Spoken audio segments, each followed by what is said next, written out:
Good morning everybody. Good morning Ma'am Karen. So I am here to share my knowledge and understanding about business consideration, particularly in financial requirements.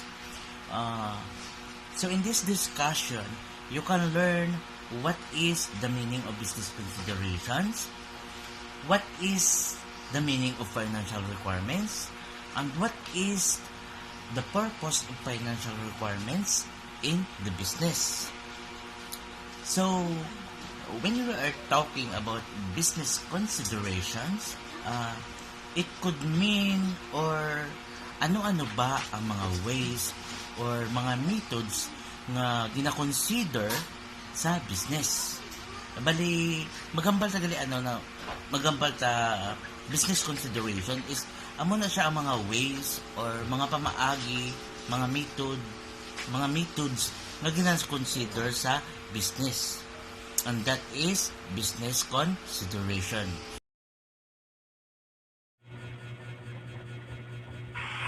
So let's proceed to the financial requirements.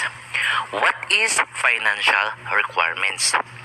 When it comes to a business, that is your own personal investment. Most startups require some personal investment by the entrepreneur, either cash or personal assets. Use a collateral to secure financing. So, magambal tagali financial requirements, it focuses on your own personal investment.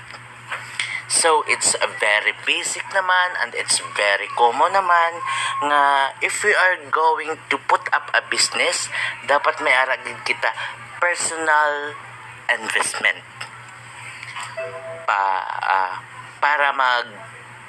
para magsugod kita sa business, dapat may aragid kita kapital nga ginatawag. Normal naman kag basic naman kaayo nga dapat magnegosyasyon kita, dapat may aragid kita kapital. So nakabutang diri personal assets, use a collateral to secure financing. So according to Mr. Prado, Mr. Prado define assets. So according to him, nga ang assets kuno are controlled and owned by the business. So bali, if we are going to do business internationally, dapat may aragid kita yung mga resources or mga assets nga pagagamiton sa business. Kag cashman. Good morning. Today I'm going to report or to continue reporting about the financial requirements or the subtopics under financial requirements. Number 1 is the expansion cost. All of these things need to be carefully planned out and allotted budget. It must be planned before you expand internationally. You must know the expansion cost. You must be ready for that because it's costly.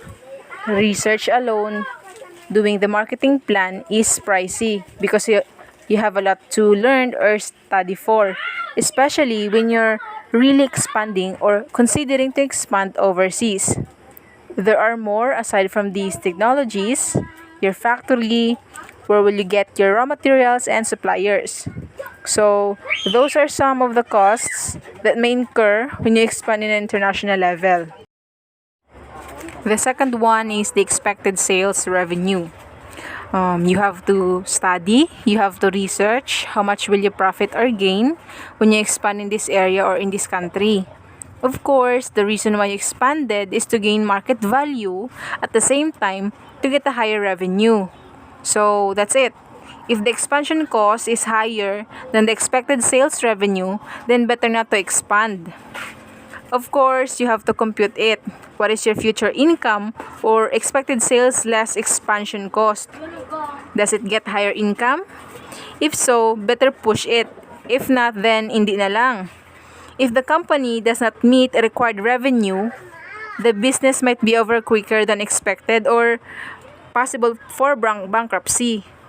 Or pwede nga malugi if you expanded and unprepared. The last one or the third one is the overseas operational costs.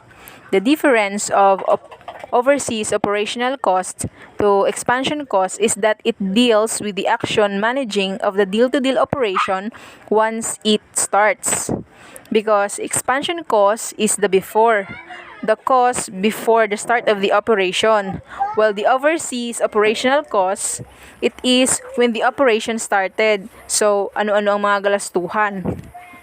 This must also be taken into consideration because it is important and must be taken seriously.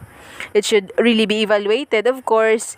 It is to meet or matali or ma-exceed, hopefully, ang expected sales revenue compared to overseas operational cost and the expansion cost. So, those are the 3 financial requirements that should be considered before expanding internationally. That would be all.